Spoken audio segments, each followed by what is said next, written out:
किसी भी काम करने का प्रोसेस को वर्क फ्लो बोलते हैं। बट अगर तुम सही तरीके से करो तो एंड सेम चीज एडिटिंग में भी most of the editor they don't know about work flow, बस किसी तरीके से एडिट कर रहे हैं। अब वर्क फ्लो से तुम्हारा एडिटिंग तो फास्ट होगा बट तुम्हारा टाइम भी बचेगा। सिर्फ क्लिप को काटना और जोड़ना को वर्क फ्लो नहीं बोलते हैं। By the way work flow से तुम्हारा काम तो फास्ट तो होगा ही बट उससे तुम बहुत सारा टाइम बचा भी सकते हो। अब जरूरी नहीं कि तुम मेरे प्रोसेस को ही फॉलो करो, तुम अपना खुद का क्रिएट कर सकते हो अपने स्टाइल से। वीडियो में बहुत सारे कैटेगरी होते हैं जिससे तुम्हारा वर्क फ्लो भी चेंज होगा। कुछ चीजें पहले होगी, कुछ चीजें बाद में होगी, तुम अपने हिसाब से उसको सेट कर सकते हो। बस सिर्फ एक चीज का ध्यान रखना, do one thing at a time. तो सबसे पहले मैं अपना सारा डेटा को पहले ऑर्गेनाइज करता हूँ कि जो भी मेरे पास डेटा है उसके हिसाब से मैं अपने सारा फोल्डर क्रिएट करता हूँ। देन फोल्डर वाइज में सारे को, यानी कि अगर कोई वीडियो फाइल है तो मैं इसको वीडियो में कर देता हूँ। एंड अगर वीडियो में के अंदर भी बहुत सारी कैटेगरी है तो उसके अंदर भी फोल्डर बना के उसको ऑर्गेनाइज अच्छे से कर लेता हूँ ताकि मैं डायरेक्ट अपने फोल्डर को प्रीमियर प्रो में इंपोर्ट कर सकूँ, ना कि मुझे वहाँ पे जाके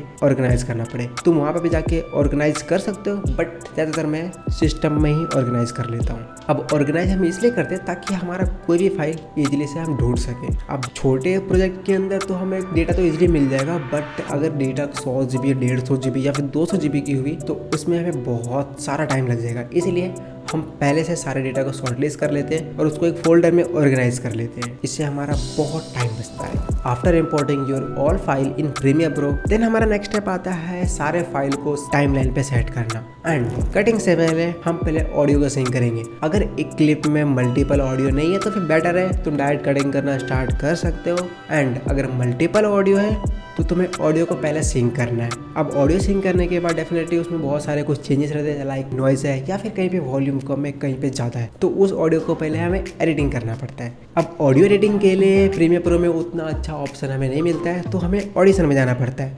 एंड इसमें काम आता है हमारा डायनेमिक लिंक, यानी कि अगर हम किसी भी ऑडियो को ऑडिशन में लेके जाएंगे तो वहाँ पर जो हम चेंजेस करें डायरेक्ट हमारा प्रीमियर प्रो में ऑटोमेटिक चेंज हो जाएगा। एंड ऑडिशन में तुम प्रीसेट सेव करके रख सकते हो। एंड स्टार्ट होता है फिर कटिंग। अब क्लिप कट करने से पहले एक चीज का हमें ध्यान रखना है, शॉर्टकट यूज करना। मैं 4 शॉर्टकट यूज करता हूँ ज़्यादातर। अगर हमें लेफ्ट साइड से पूरा कट करना है तो मैं Q का यूज करता हूँ। एंड अगर राइट साइड से कट करना है तो W। एंड अगर कहीं बीच में कट करना है सेंटर में तो वहाँ पे जाके हम प्ले हेड को लेके जाके E प्रेस करता हूँ। एंड जब हमारा क्लिप और स्पेस को साथ में डिलीट करना है तो D।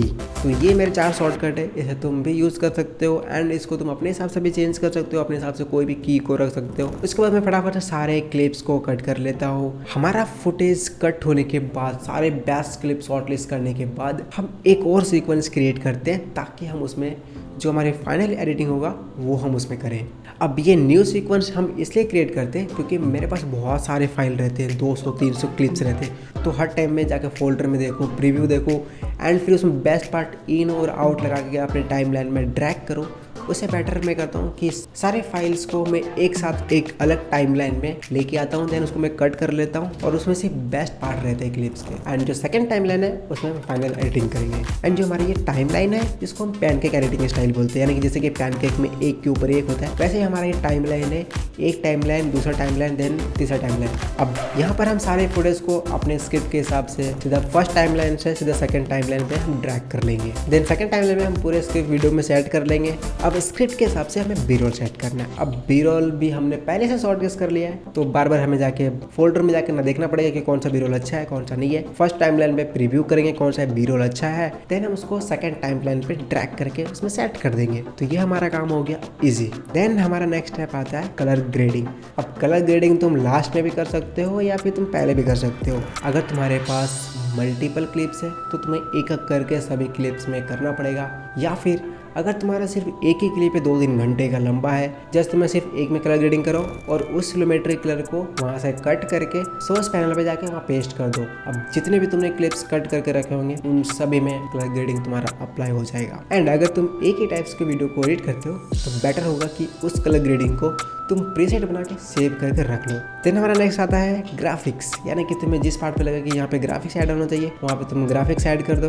देन हमने जो ग्राफिक्स ऐड किया है उस जगह यहाँ पे साउंड इफेक्ट ऐड करना, एंड देन हमारा लास्ट ऑप्शन है म्यूजिक ऐड करना। तो म्यूजिक को मैं लास्ट ऑप्शन इसलिए लगाऊं क्योंकि ये टॉकिंग हेड टाइप का वीडियो, ये एड कंटेंट टाइप का वीडियो, तो इसलिए मैं म्यूजिक को लास्ट में रखा हूँ। अब जैसा कि मैंने स्टार्टिंग में तुम्हें बताया था कि हर एक वीडियो टाइप्स के लिए अलग अलग वर्क फ्लो होता है। अगर तुम कोई म्यूजिक टाइप की वीडियो कर रहे हो तो तुम्हारा वहाँ पे म्यूजिक पहले आ जाएगा। तो ये तो प्रीमियर प्रो में था वर्क फ्लो कि कैसे करना है, बट हाँ अगर तुम एक दाविंची यूजर हो तो तुम्हारे लिए पहले से वर्क फ्लो सेट किया हुआ है कि उसमें सेक्शन दिया हुआ है कि तुम्हें इस पार्ट पे ये करना है, इस पार्ट पे ये करना है, तो उसमें भी तुम वर्क फ्लो क्रिएट कर सकते हो। बट अगर तुम्हें जानना है कि दाविंची बेटर है या फिर प्रीमियर प्रो, इस वाले वीडियो पे क्लिक करके जाके देखो। एंड मैं मिलता हूँ तुम्हें नेक्स्ट वीडियो में, तब तक बी क्रिएटिव।